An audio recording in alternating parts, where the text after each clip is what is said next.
Welcome back to 8482 Media. Today I have a quick one for you guys on how to add and find the mirror effect. So initially what you're going to want to do is go up to Media, click and drag your clip to the timeline.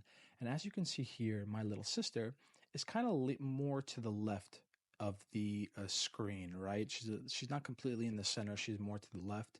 And what mirror does is we're going to click and drag it down to the timeline, and now we're going to elongate this clip, and now you can see that she's now more right to the screen, and that's what mirror effect does. It kind of flips the clip 180 degrees. And if I go further where the effect isn't taking place, you could see that my sister is to the left without the mirror effect. So with the mirror effect, it just kind of switches 180 degrees and makes the clip do that. And there are no special effects for this. It's just how the effect comes. Now, if this was helpful in any way, please leave a like down below. If you guys have any questions, comment down below. Thank you guys for watching and have a great day.